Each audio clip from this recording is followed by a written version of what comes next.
Saludamos a la gente que nos ve en www.rcr750.com. rcr750.com es nuestro punto de contacto para vernos en vivo y directo, y también puede escucharnos. De hecho, allí tiene el streaming en solo audio para que nos escuche en vivo y en directo. También en diferido nos puede ver en nuestro canal de YouTube. Nuestro canal de YouTube, RCR750 o Radio Caracas Radio, así nos buscas en YouTube. Por favor, no olvides darle a suscribirse en el botoncito color rojo que está a mano derecha en la plataforma de YouTube, y así nos estás ayudando muchísimo a seguir creciendo en esa plataforma. Gracias también a la gente que está en sintonía con nosotros a través de Periscope. En Periscope somos RCR750. Antes de arrancar con Daniel, a quien estamos contactando en estos momentos, indudablemente la noticia del día de hoy, que ya traerá repercusiones, y eso es lo que espera mucha gente, es la publicación de ya está de hecho disponible, un resumen, y disponible, entiendo, el informe con todos los puntos de una misión de la Organización de Naciones Unidas, que hizo una revisión durante un año de la situación de los derechos humanos en Venezuela. Y voy a leer apenas las primeras líneas de lo que ha sido la declaración pública, que no el informe, porque repito, el informe está disponible, es larguísimo, cientos de puntos en este informe, pero hay una declaración pública que sumariza de alguna manera todo lo que dicho informe quiere decir, ¿no? Quiere divulgar. Y el título dice así, en la página directamente de la ONU, en el capítulo de Derechos Humanos, la Oficina del Alto Comisionado, que en este caso sería la señora Bachelet.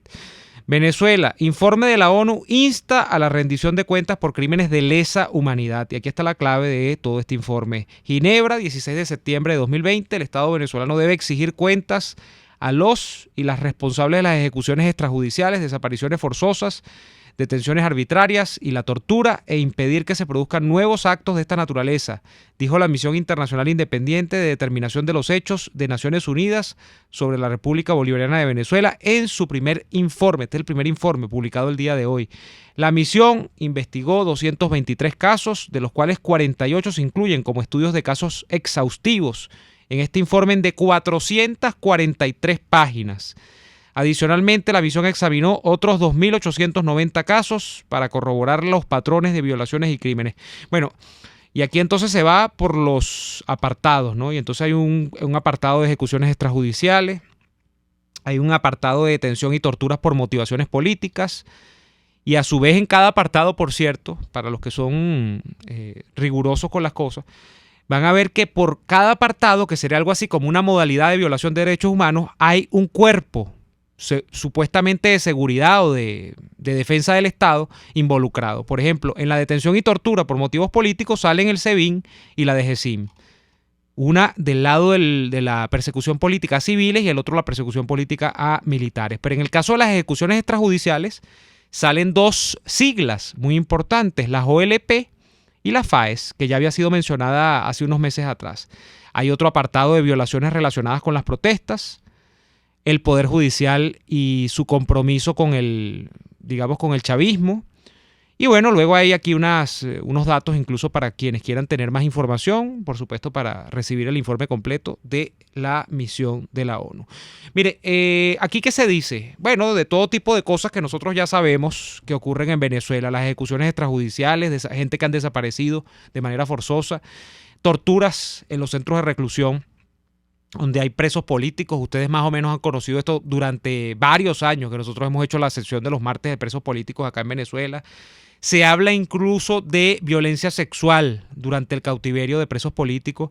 Se habla, por ahí estaba leyendo yo un capítulo del informe, o mejor dicho, un numeral del informe, donde se habla de una modalidad de tortura donde se le caía batazos a los detenidos. O sea, cualquier cantidad de desmanes. Nómbrelo usted y allí le va a aparecer. En ese informe, seguramente que le va a aparecer. Y la palabra mágica dentro de todo esto, además de la determinación de responsabilidades individuales, donde sale Maduro, sale Vladimir Padrino López, sale Reverol, es delitos de lesa humanidad. Y aquí es donde yo voy a centrar quizá mi apreciación general de todo este informe. Y mi apreciación general es que está muy bien Yo lo que he leído, obviamente no lo he leído completo porque yo no tengo curso de lectura rápida, yo no puedo leerme un informe de 500 páginas de esta mañana que salió hasta ahorita, además que ha estado muy complicado en cuanto a compromisos personales. Mi apreciación general sobre lo que he visto en los resúmenes es que esto será muy útil y de hecho parece que tiene un buen retrato del drama que tenemos en Venezuela, pero será muy útil si esto trasciende a donde deba trascender. Y entiendo yo que esto debe ir a la justicia internacional, que tiene distintas instancias, algunas de ellas muy inoperantes, déjenme decirles. Si esto se queda engavetado y se queda en un saludo a la bandera, un retrato de agravios de lo que se produce en Venezuela, bueno, tendremos un informe más. Quizá no había uno previo a este de la ONU, pero sí organizaciones de derechos humanos internacionales, organizaciones que vigilan el correcto funcionamiento de las democracias, ya habían señalado todo lo que ocurría en Venezuela y esos informes están, y ahí están, engavetados dentro de la llamada comunidad internacional y sin mayor estado de trascendencia en las cosas de la política venezolana. Entonces, esto será importante en tanto y cuanto países del mundo, instituciones que se supone vigilan el correcto desenvolvimiento de las democracias, organismos de justicia internacional, que repito, son lentos, a veces inoperantes, puedan llegar a ejecutar lo que procede acá, porque aquí se está diciendo que hay unos delitos de lesa humanidad, aquellos famosos que no prescriben y que comprometen incluso a los más altos funcionarios del régimen de Maduro, empezando por él. Entonces, bueno, Daniel, te tenemos en línea. Buenas tardes, ¿cómo estás? Buenas tardes, Neomar, escuchándote atentamente. Eh, Esto debo decir, buenas tardes a todos los que nos escuchan, saludos a todos y gracias por su sintonía fiel. Debo decir que la noticia de esta especie de condena general o al menos de exposición de los crímenes del chavismo ha tenido una repercusión internacional. La gran mayoría de los medios de comunicación internacionales reseñan esta condena, cosa que de alguna manera es importante porque se habla de los criminales más no de sus crímenes. A veces se habla de los crímenes y no de los criminales.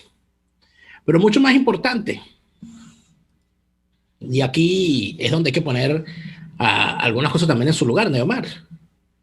Es posible que todas estas cosas hayan ocurrido todo este tiempo sin un inmenso manto de silencio nacional e internacional de personalidades, agrupaciones, organizaciones y gobiernos. No sabían los presidentes que por cortesía internacional aceptaron ir a Venezuela al velorio de Chávez y a la toma de posesión de Maduro después de robarle las elecciones a Capriles y al pueblo. No sabían que ese régimen torturaba, pues que estas torturas comenzaron antier. Aquí ha habido un manto de silencio gigantesco. Aquí ha habido una jornada de alcahuetería universal en contra de regímenes como estos. Es imposible, y es aquí donde hay una de las grandes fallas del sistema de las Naciones Unidas. El sistema de las Naciones Unidas es un sistema de medicina forense. De medicina forense, no hace medicina preventiva. Fundamentalmente porque los grandes criminales que terminan siendo al final, por factores externos a las Naciones Unidas, terminan siendo juzgados, derrocados o ejecutados por linchamiento de su propio pueblo, como fue el caso de Gaddafi, no lo son gracias a la ONU, sino a pesar de la ONU. Porque buena parte de esos delincuentes que terminan siendo derrocados fueron grandes estrellas de la ONU, miembros de la ONU, representados ante la ONU. Entonces, y aplica para todo el mundo. Aplica para todo el mundo. Yo creo que todo el mundo tiene derecho a la justicia. Todo el mundo tiene derecho a que por lo menos se le escuche. A que por lo menos se le escuche. Y aquí se ponen muchos ejemplos de transiciones y todo este tipo de cosas. Y se ponen y andan por allí pegando el grito en el cielo, diciendo, miren este horror que ha salido en este informe. Sí, claro, porque aquí hay gente que pasó años dormida, ¿no? Y que solo se despierta cuando un titular internacional acude. Porque todas las violaciones de los derechos humanos de las cuales hemos hablado en esta emisora todos estos años, por favor, ¿ah? Única emisora de Venezuela que todavía le abre los micrófonos a la gente para que haga todas sus denuncias. Basta aquí con escuchar las denuncias que ha hecho la gente durante años en esta emisora, durante estos 22 años, para saber la realidad que se vive en la comunidad venezolana, en nuestras calles. Lo que relatan los abogados del Foro Penal, lo que relatan las víctimas en nuestra sesión de los presos políticos, lo que relata tanta gente. Entonces, dentro de todo esto, por supuesto, es donde vienen las definiciones. Ah, bueno, qué bueno, entonces celebrando. Entonces ya está Pizarro celebrando, porque esto es un logro de él, supuestamente, ¿no? Porque como Michelle Bachelet es allendista y él también, entonces parece ser que no, hay que felicitar a Pizarro por esta. No, no hay que felicitar a ninguno de estos falsarios, porque resulta ser que los dos más grandes criminales de lesa humanidad de los últimos años fueron incorporados a la oposición en la famosa jornada del suma pero no restes. Y me refiero a la delincuente internacional Luisa Ortega Díaz y al crápula asesino Miguel Rodríguez Torres, alias Charco de Sangre. Esos dos personajes, torturadores, asesinos, encubridores, fiscal del horror, fabricante de causas ficticias, de pruebas ficticias y de juicios amañados, fueron recibidos de brazos y piernas abiertas por esa oposición falsaria y prostibularia. Y no sé qué anda celebrando ella. Si nos ponemos a revisar y hablamos de complicidades ampliadas, buena parte de la dirigencia de esa oposición falsaria y prostibularia es cómplice de esos crímenes. Cuando recibieron a Rodríguez Torres y le hicieron actos y le abrieron ventanas, puertas, brazos, piernas y todo lo que pudieron abrirse, lo abrieron a Rodríguez Torres. Todo lo que pudieron abrirse, lo abrieron. Tú, Ramón Guillermo Aveledo, que andas por ahí dando clases de moralidad y de ética política, le abriste las puertas de tu fundación y le hiciste foros a Cliver Alcalá Cordón, un narcotraficante, chico, no te da pena. Yo no sé cómo abres la boca, Ramón Guillermo Aveledo. Yo no sé cómo sales a la calle, yo no sé cómo te miras al espejo. Tú, Juan Guaidó, abrazaste, le diste a papuchos a Luis Ortega Díaz en Cúcuta. Pobre ciudad de Cúcuta, Dios mío, que los venezolanos la hemos convertido, bueno, en sede de infamias. Por el comportamiento de estos dirigentes. Christopher Figuera. Bueno, el entrevistado favorito de Carmen y Cepachangola. No pueden ver a Christopher Figuera porque se tiran para el peso a entrevistarlo.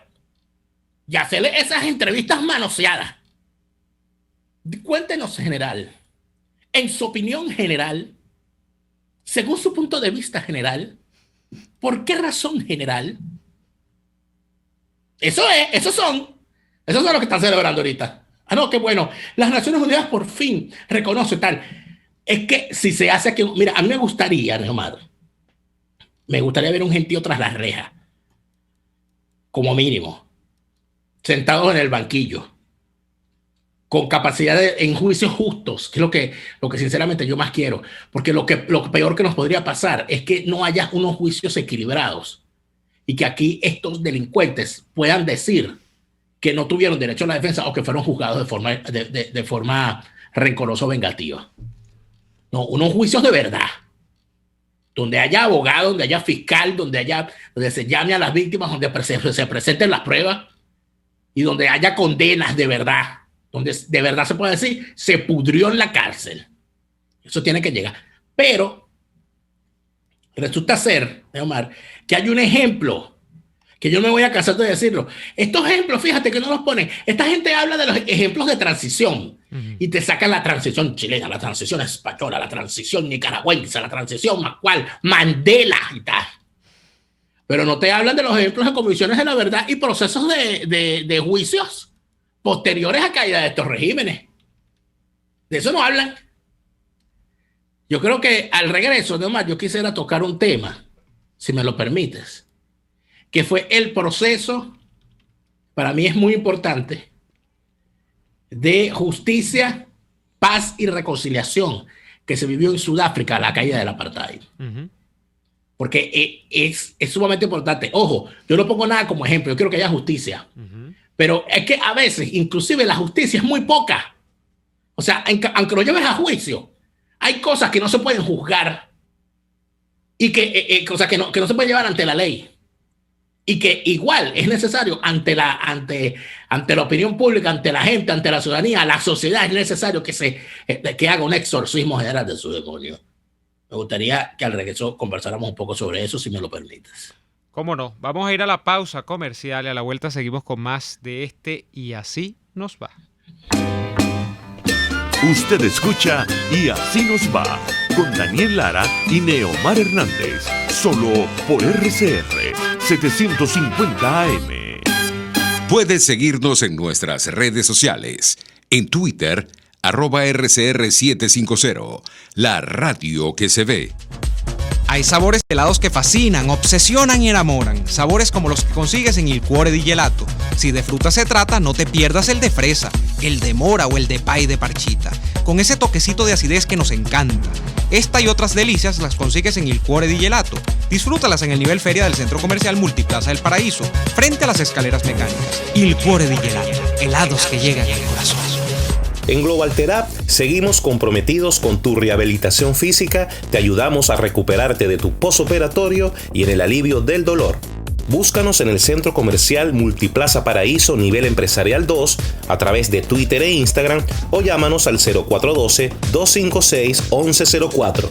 Y no olvides lavarte las manos con agua y jabón y cumplir con el distanciamiento social. Global Therap y despídete del dolor. Les estamos presentando Y Así Nos Va, cuando se tiene algo que contar, con Lara y Hernández, solo por RCR 750 AM. Bueno, fíjate tú, otra cosa antes de que tú des tu análisis, Daniel, sobre el proceso sudafricano y toda, además, la mala lectura que se hace sobre la transición, ¿no? Y me imagino que vas a tocar el caso de Mandela y todo esto.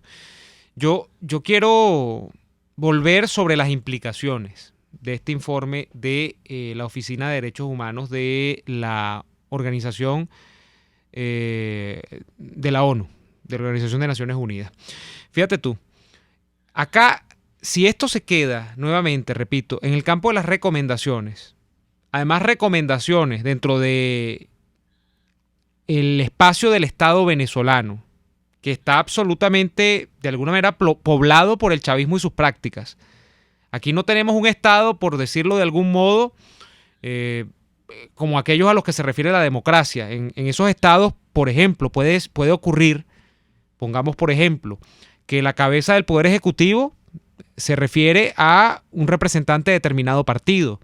Pero el fiscal general de la República o el contralor de la República, o si existe en ese país, que no es lo que pasa en la mayoría de los países, un defensor del pueblo, una cosa de estas que inventó Chávez acá, puede que esa figura esté ocupada por otro partido político. De manera que cuando usted habla del Estado y sus instituciones, usted no está hablando de un Estado monopartido, ni está hablando de una banda criminal. Usted está hablando de distintas representaciones políticas que en suma configuran a ese Estado-nación. Bueno, en Venezuela, hacerle la recomendación, así cual clínica de rehabilitación, al malandro para que deje la droga, es perder el tiempo. Porque el malandro, en tanto drogadicto, no va a dejar la droga por motivaciones propias. Habrá que hacer allí una intervención con los familiares, como esta que se ven en la televisión. Habrá que obligarle a través de métodos de fuerza para que, bueno, se desestimule de seguir consumiendo sustancias.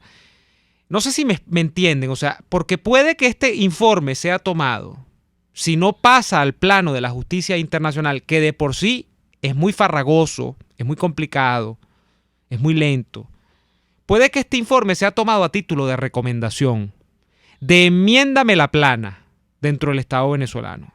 Y nosotros sabemos que por combustión espontánea, por fuerza propia, el Estado venezolano no va a acoger ningún tipo de recomendación de esta naturaleza. Para empezar, porque más allá de que haya unos dentro de ese Estado que son más responsables que otros dentro de la comisión de estas violaciones de derechos humanos, al final de cuentas el Estado venezolano es el Estado chavista. Y en el chavismo todos son hermanos, más allá de que haya facciones, más allá de que haya disensiones dentro de los grupos, pero en el chavismo hay un fin superior que es permanecer en el poder. Ahí hay un sentimiento de cuerpo, un sentimiento de alguna manera orgánico dentro del chavismo. O sea, el chavismo, si se siente amenazado por alguno de sus subgrupos en el objetivo de mantenerse en el poder, que es lo más importante, bueno, depurará a través de sus mecanismos internos, como ya lo hace, removerá de ministerios, mandará para una embajada por allá para el quinto cipote, a quien tenga que mandar, a ese funcionario que no esté alineado con esta política. De manera que aquí esperar rectificaciones dentro del Estado chavista, bueno, es sentarse a esperar, no sé, esperar que de día salga la luna y de noche salga el sol. Entonces es muy complicado, Daniel.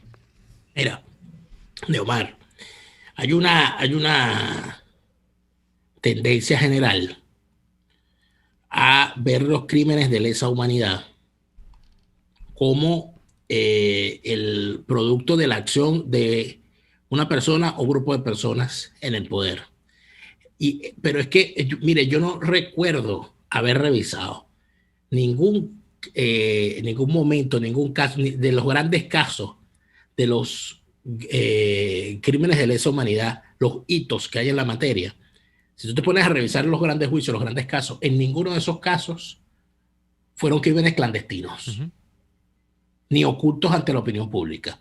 Quizás el único que por obvias, yo diría que 3, que contaron con el silencio que imponían regímenes tiránicos y a su vez las deficiencias que la tecnología permitía.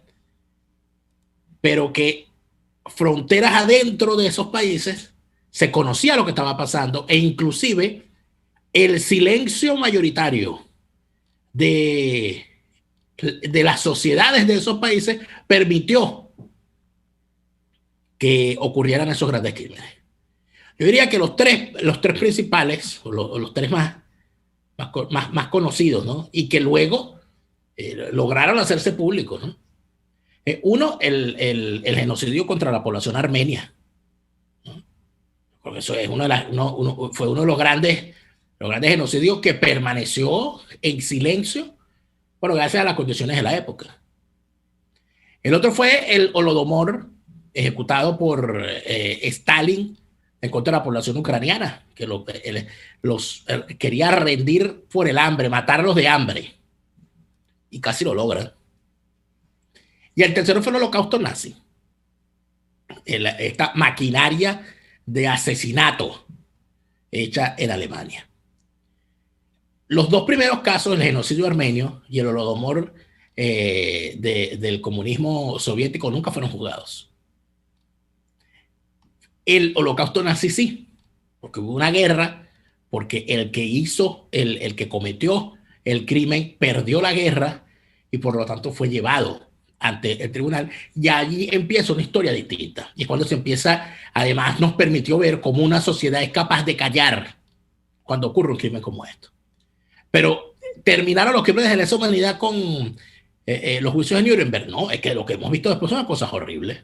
Lo que ocurrió en Ruanda, en esta matachina que hubo de 800,000 personas en un mes. ¿Tú sabes lo que significa matar a 800,000 personas durante un mes y que el mundo no se dé cuenta? Que el mundo lo sabía. Todos los días llegaban los reportes. Van tantos muertos. Yo tendría 13, 14 años y yo veía la televisión.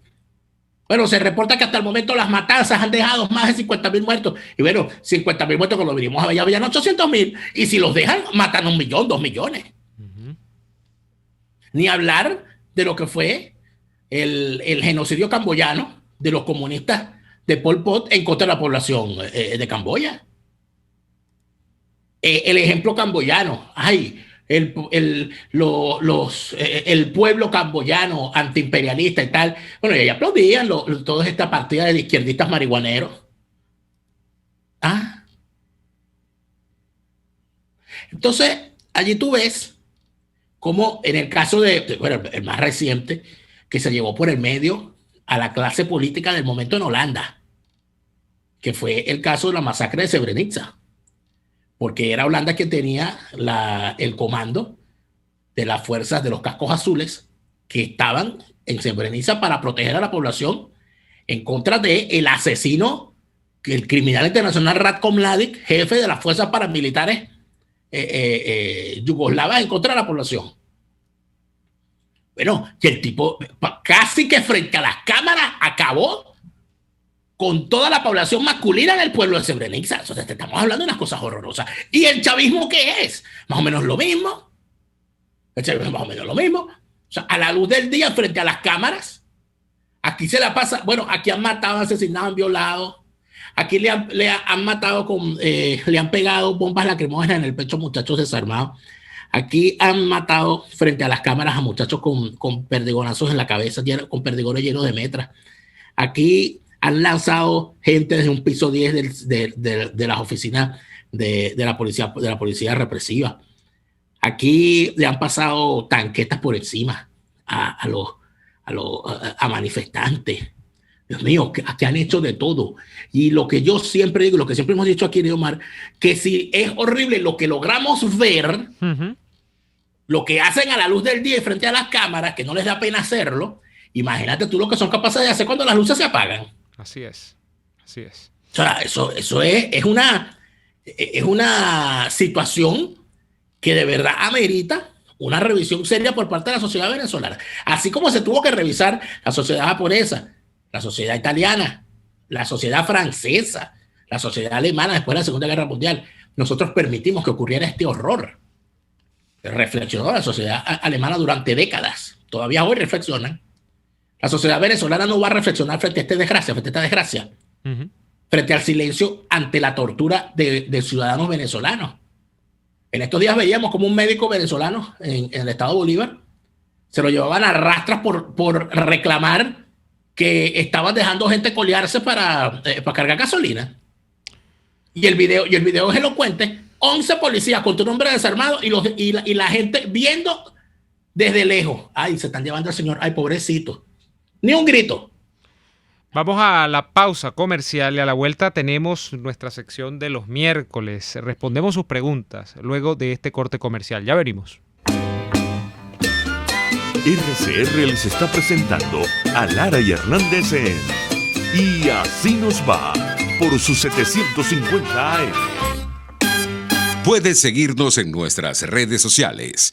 En Twitter, @RCR750, la radio que se ve. Tuplata.com.be, la cuarentena no los detiene. Siguen haciendo envíos desde los Estados Unidos a Venezuela, sin complicaciones.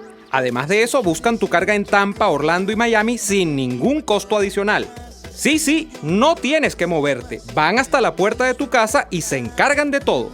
Tuplata.com.be, con promoción de servicio de pick-up gratis. Hasta en la cuarentena, tuplata.com.be. En los envíos te da la tarifa más baja y en el menor tiempo. Antojos de pizza, pasta o risotto durante la cuarentena, lo resolvemos. En Il Sapore de la Nonna tienen delivery a varias zonas de Caracas. Así es, Il Sapore de la Nonna te lleva lo mejor de la comida italiana hasta la puerta de tu casa. Haz tu pedido por el 0212-634-0982 o por el 412-569-9404 y disfruta de todo su sabor. Il Sapore de la Nonna en cuarentena sigue siendo el sabor de Italia en Caracas. RCR 750 AM, porque lo bueno une.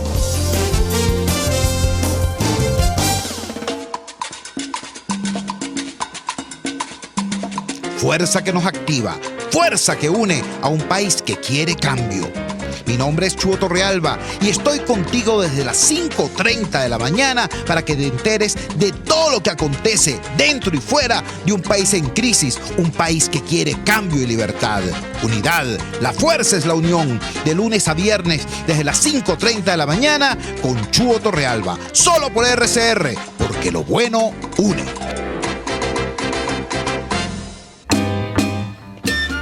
Estamos escuchando Y Así Nos Va con Lara y Hernández por RCR 750 AM. Cantidad de dudas emergen todos los días en la cabeza de los venezolanos. ¿Quién fue? ¿Cómo fue? ¿Por qué?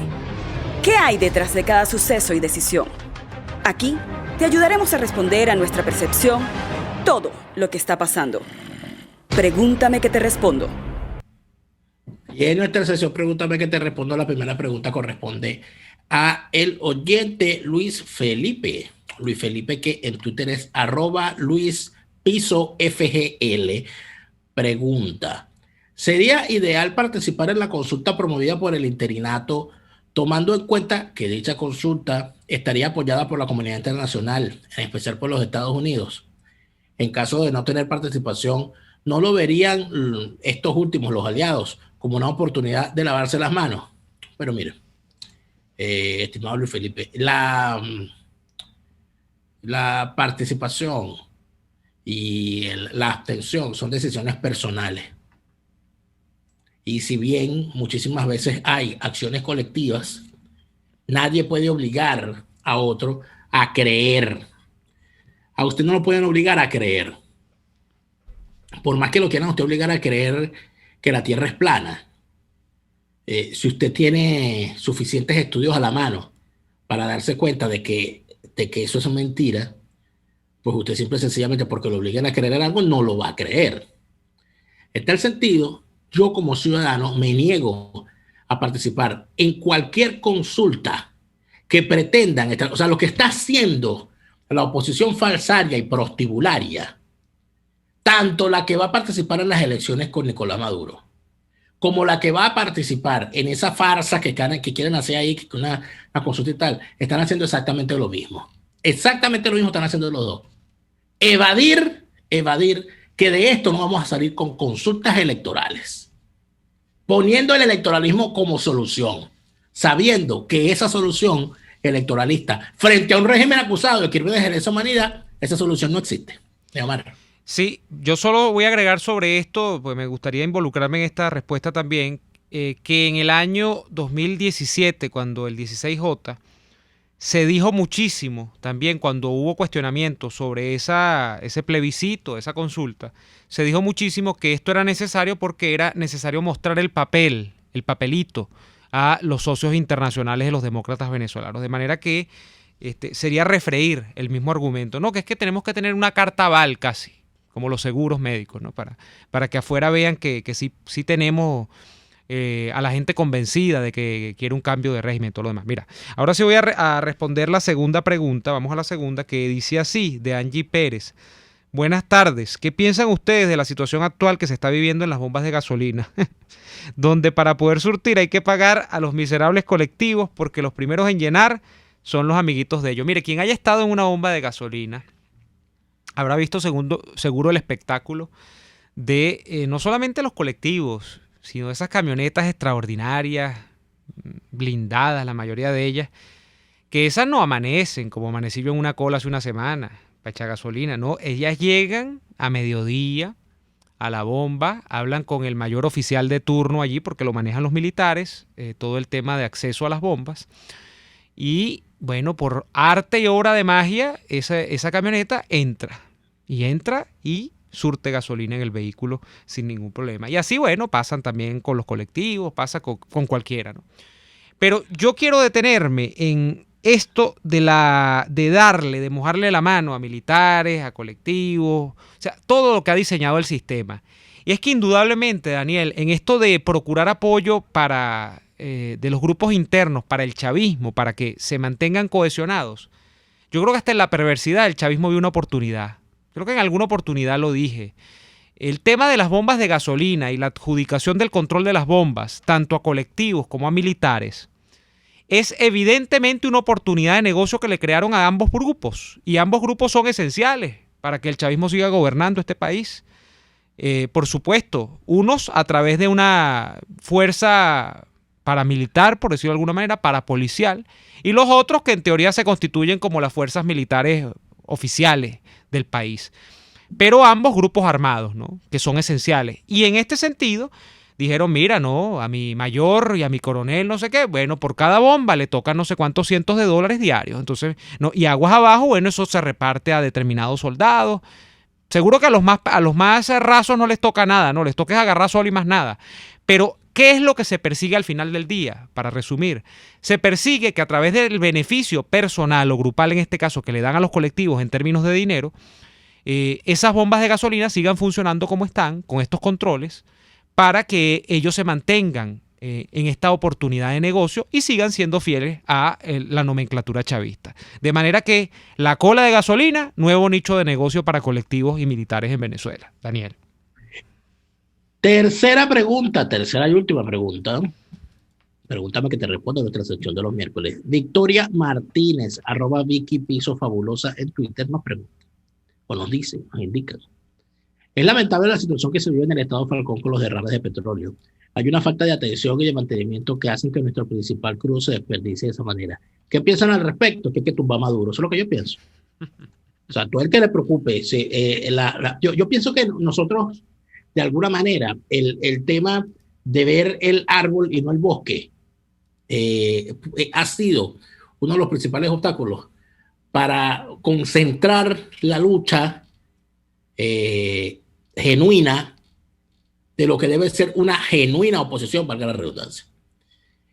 Tener una oposición genuina significa concentrar la lucha donde es de verdad requerido.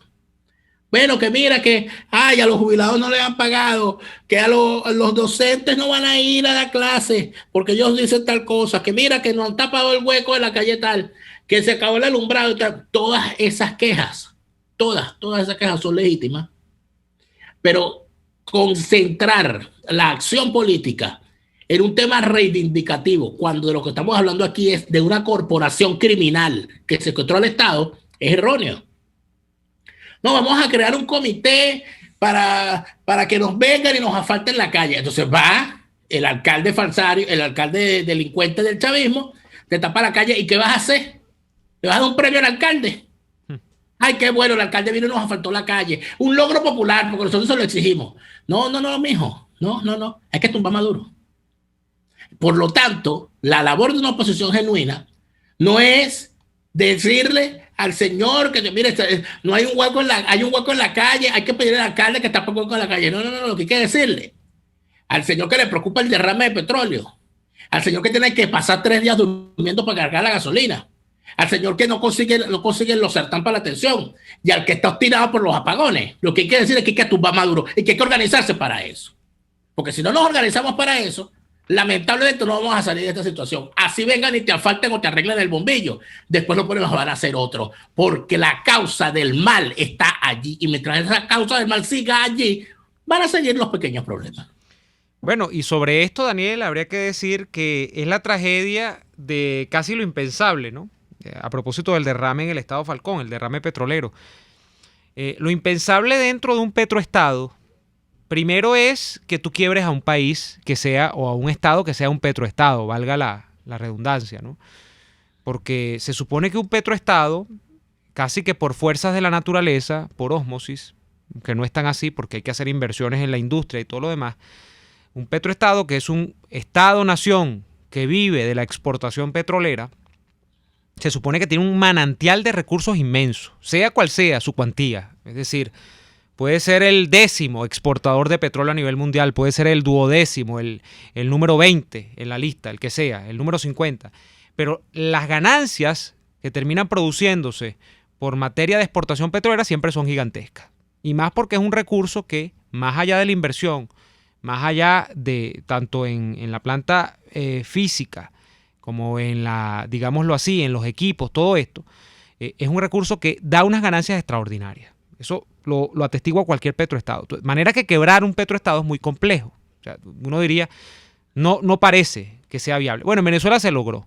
Y lo otro además, lo segundo, no impensable, pero sí bastante difícil, es que en un petroestado tú tengas a la gente, bueno, absolutamente, a esta gente que se dice que gobierna un país, absolutamente desbocada de la idea de resguardar ese recurso estratégico que se supone es el petróleo. Bueno, ahí lo ves con el derrame.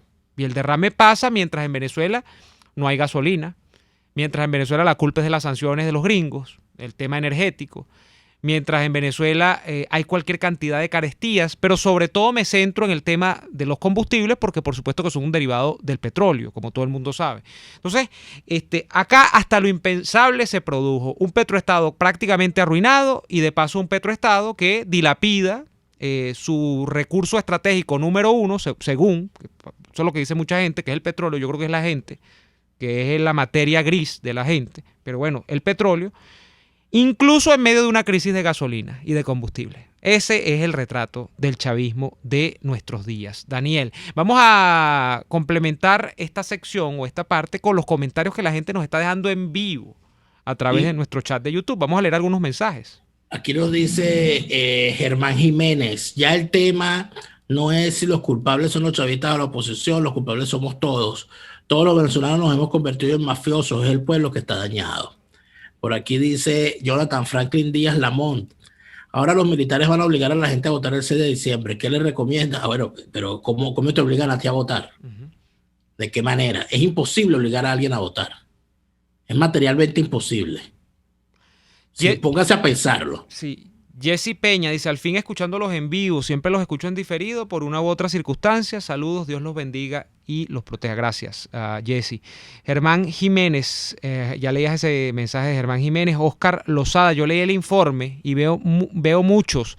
La misión de la ONU tiene razón para creer que estos hechos, o sea, tantas violaciones y todavía tienen duda. ¿Cómo se comerá eso? No sé si hay dudas. El problema, las dudas mías son con las implicaciones de esas aseveraciones que están allí, que yo creo que seguramente son muy contundentes, pero hasta cortas se quedan. Ahorita estaba leyendo un relato, Daniel, lo tenía aquí, de hecho, es un hilo que había sobre una habitación que hay en uno de los centros de reclusión del SEBIN, me imagino que, yo no sé si era el Helicoide, donde, bueno, unas prisioneras tuvieron que oír, afortunadamente no tuvieron que ver, pero tuvieron que oír que en una habitación contigua violaban a una presa política.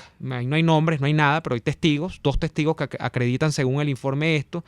Dentro de esa celda, justamente del SEBIN, se habla también de que arriba de la misma estaba la sala de torturas y oían ellos todos los días como desde electroshocks, bolsas para asfixia, bates, bueno, para usted contar, todo se oía, cómo torturaban en una habitación destinada exclusivamente para eso, de arriba de un calabozo donde estaban varios presos políticos, en este caso creo que eran unas presas políticas. Más mensajes a través de nuestro chat de YouTube. Aquí nos dice Pedro Color. La consulta primero y la salida a votar en unas eventuales elecciones podrían tomarse como caballo de Troya y sacar a la gente a la calle para votar a los dos bandos. Sí, Peter Color, aprovechando tu apellido Color, pues cámbiatelo, ponte Prismacolor en la frente. Eres tremendo creyón.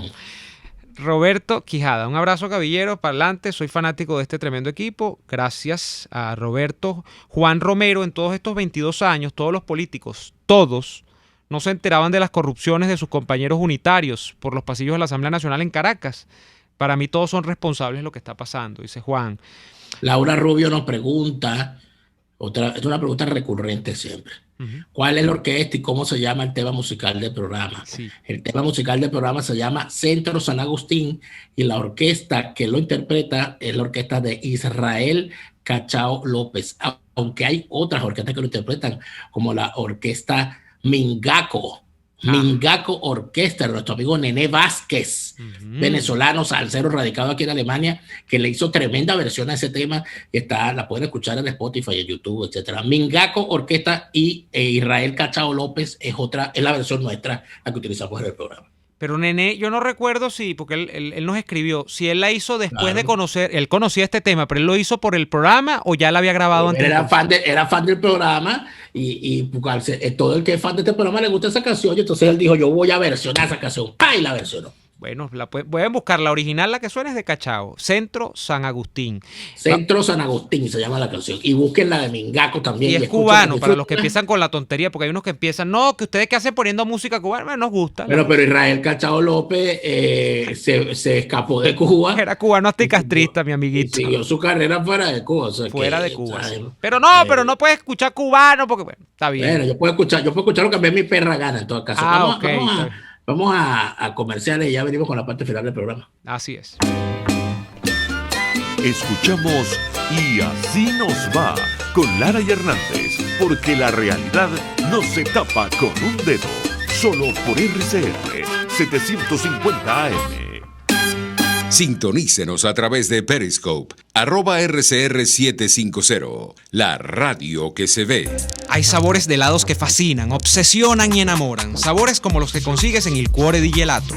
Para los fanáticos del chocolate ofrecen el helado de brownie, el de Oreo, el de Nutella y hasta el de Samba. ¡Qué abuso! ¡Qué abuso! Esta y otras delicias las consigues en Il Cuore di Gelato. Disfrútalas en el nivel feria del Centro Comercial Multiplaza del Paraíso, frente a las escaleras mecánicas. Il Cuore di Gelato. Helados que llegan al corazón.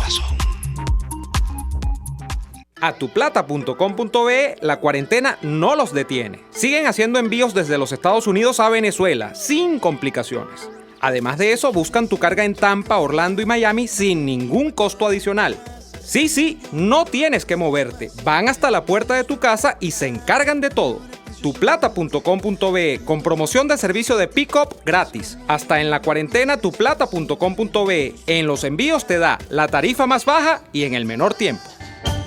Oh, el risotto, qué invento más maravilloso. Y en Il Sapore della Nonna te ofrecen los más deliciosos, los mejores, como el risotto caramelizado, acompañado de trozos de pollo, camarones, tocineta y una salsa de caramelo para chuparse los dedos. O el risotto di Baio, con queso fresco, lomito y una salsa al pesto que te dejará sin palabras. Solo en Il Sapore della Nonna. Visítalos en la Avenida Victoria, diagonal a la bomba de gasolina Guayana. Il Sapore della Nonna, el sabor de Italia en Caracas. Les estamos presentando Y así nos va, cuando se tiene algo que contar, con Lara y Hernández, solo por RCR 750 AM. De vuelta en Mira, Y así nos Omar, va. Dos mensajes antes de que se nos pase el tiempo.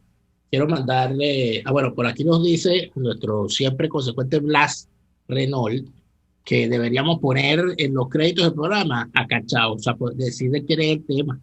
No, está bien, eso es labor de producción, atender. Aquí dice Kevin Morales por su parte, mira, siempre, nunca falta uno, chico, que dice, sí, Daniel, pero el heavy metal es mejor música que la salsa, y eso podrá rebatir. Este es uno que no baila. Es uno que no baila y entonces sale. Yo tampoco bailo, Daniel, pero eso no tiene nada que ver.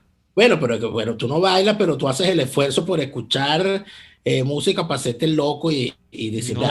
No hago el esfuerzo. Yo no hago el esfuerzo. A mí me gusta. Mira, feliz cumpleaños a nuestro amigo Sergio Reyes. Eso. El amigo Sergio Reyes de la Universidad Católica Andrés Bello de la Escuela de Educación. Extraordinario estudiante y mejor ser humano. Está hoy de cumpleaños. Mira, un minuto, Neymar. Un minuto te pido. Para que se me había olvidado y la gente me está reclamando aquí. Lo de Sudáfrica. En Sudáfrica no se contentaron con hacer justicia para crímenes, cuando hubo casos de crímenes. Pero la sociedad sudafricana tiene unas características particulares, donde el arrepentimiento tiene un valor y el perdón también. Entonces se sabía que había crímenes cuyo castigo era simple y llanamente acabar con el sistema del apartheid. O sea, ya el solo hecho de acabar con el sistema del apartheid era un castigo para quienes lo habían sostenido. Y ellos así lo asumieron. El solo hecho de que los líderes del apartheid, los paramilitares que soportaban los grupos paramilitares que mataban, hacían jornadas, asesinatos de negros, etc. Y además de eso, que grupos radicales, también supremacistas raciales negros, no pudiesen imponer a fuerza de sangre matanzas de blanco tal, como remedio a la enfermedad. El hecho de que Mandela llegara y dijera, aquí en este país, todo el que sea sudafricano tiene derechos, y todos somos iguales en eso, fue suficiente castigo para todos. Pero aún así hacía falta una especie de exorcismo. Yo recuerdo que fue el encargado de esa comisión de la verdad, de la reconciliación, lo que se llamó el proceso de reconciliación sudafricano. Y no estoy queriendo decir con esto que debemos hacerlo en Venezuela, simplemente estoy diciendo que cada sociedad debe buscar sus soluciones. Y la sociedad sudafricana decidió hacer un gran proceso de revisión de culpas, donde la gente iba y acusaba y decía, mira, a mí me entraron a mi casa y me torturaron de esta manera, fulano, fulano y fulano. Y ese fulano, fulano y fulano eran convocados. Hubo el famoso caso de la comparecencia de Winnie Mandela, a una esposa de Nelson Mandela. Nelson Mandela se terminó divorciando de Winnie Mandela, porque Winnie Mandela, estando su marido preso, se queda a la cabeza del movimiento de la resistencia que tenía su esposo, y a muy duras penas y bajo una situación bastante difícil, bueno, se cometieron desafueros que llegaron inclusive hasta los asesinatos. Hubo el famoso asesinato de un niño de 12 años, al cual se acusaba de ser espía. Y por esa razón a Winnie Mandela se le cuestionaba. Y el cabeza de esa comisión de la verdad, que era el presbítero Desmond Tutu, lo único que necesitaban era que Winnie Mandela reconociera lo que había pasado y le pidiera perdón a la familia del niño por haber ordenado la muerte del niño. Y Winnie Mandela no lo hizo. Se negó a reconocer que había sido un crimen, mantuvo la tesis de que el niño era un espía, de que estaban en guerra y de que ocurrieron desafueros y que eso fue un montaje y todo lo demás. Todo lo que dicen es la gente cuando es descubierta en todo eso. Y yo recuerdo la indignación o la impotencia del presbítero Desmond Tutu, que terminó llorando en esa sesión, cuando le dijo a Winnie Mandela, Winnie, por favor, veme a los ojos y escucha lo que te voy a decir. Todos sabemos que fue muy duro para ti. Todos sabemos que te dejaron sin tu esposo, que fracturaron a tu familia. Todos vamos a entender, Winnie, pero por favor reconoce el error y sigamos adelante. Y Winnie Mandela no lo reconoció. Y a partir de ese momento, la sociedad sudafricana condenó a Winnie Mandela al ostracismo eterno. Daniel. Hasta el punto de que Mandela se divorció. Entonces eso fue la solución, una solución que encontraron. Ojo, no la metieron presa, Neomar, porque la sociedad sudafricana no tenía eso como solución. Lo que necesitó la sociedad sudafricana fue decir, no podemos perdonar a quien no nos pida perdón. Y así ocurrió. Nos vamos por el día de hoy. Les agradecemos a todos ustedes por haber estado allí y les pedimos que por favor nos acompañen de nueva cuenta mañana. Hasta entonces. Por hoy termina Y Así Nos Va. Síganos en Twitter en @YASINOSVA, @DeLaraF y @NeoAdolfo. RCR 750 AM. RCR presentó Y Así Nos Va, una producción nacional independiente de Neomar Hernández, certificado número 25178, para dar cumplimiento al artículo 14 de la Ley de Responsabilidad Social.